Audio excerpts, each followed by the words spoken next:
आज मैंने एक अहम मसला जिसको आप बर्निंग इशू कह सकते हैं, वो मसला है कि अगर आप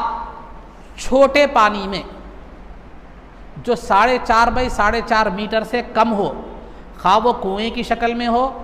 या पेरपे की शक्ल में हो या ड्रम या बैरल की शक्ल में हो या बकीट की शक्ल में हो, अगर आप किसी मकसद के तहत मिसाल के तौर पर कुआं है तो डोल गिर गया है निकालने के लिए, या बड़ा पेरपा या रंजन या बैरल है तो उसमें लोटा गिर गया है तो उसके अंदर हाथ डालकर लोटे को निकालने के लिए, या बकीट है तो पानी गर्म है या ठंडा है देखने के लिए अगर आप हाथ डालते हैं या कूद जाते हैं, खा आपको गुस्ल की ज़रूरत हो या गुस्ल की ज़रूरत ना हो, आप पूरे के पूरे कूद जाते हैं, उतर जाते हैं, या आप हाथ डालते हैं, तो अगर आप गुस्ल की आपको ज़रूरत हो या गुस्ल की ज़रूरत आपको ना हो,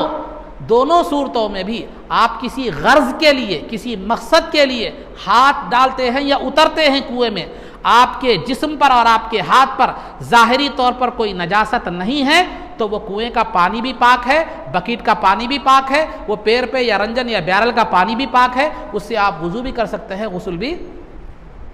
कर सकते हैं। अगर आप बगैर किसी मकसद के कूद गए, बगैर छोटे कुएं में बगैर किसी मकसद के कूद गए, किसी बैरल या हौज में बगैर किसी मकसद के हाथ डाले खुद उतर गए, या बकीट में बगैर किसी मकसद के हाथ डाल दिए, तो फिर उस सूरत में क्या होता है, उलमा का इख्तिलाफ है। बाज़ उलमा कहते हैं कि वो पानी इस्तेमाल में मुस्तामल हो गया, इस्तेमाल शुदा हो गया, उससे आप वुज़ू भी नहीं कर सकते, गुस्ल भी नहीं कर सकते, लेकिन बाज़ उलमा कहते हैं कर सकते हैं, लेकिन आपके लिए एहतियात ज़रूरी है। बग़ैर मकसद के बग़ैर गर्ज़ के क्या करें, पानी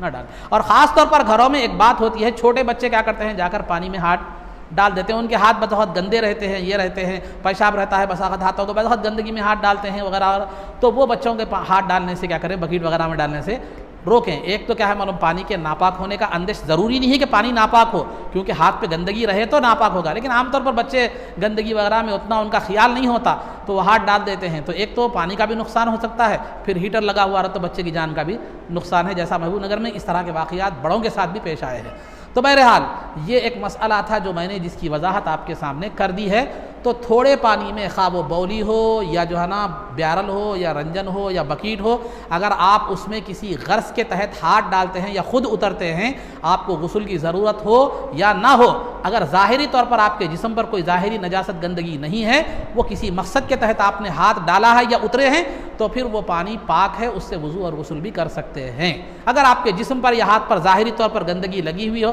पेशाब हो या गिलाज़त हो या खून लगा हुआ हो या शराब लगा हुआ, कोई भी ऐसी नापाक चीज़ लगी हुई, आप उतर गए या हाथ डाल दिए, तो फिर वो पानी क्या हो जाता है, नापाक हो जाता है। ये मसाइल में ये मसला आपके सामने रखा गया।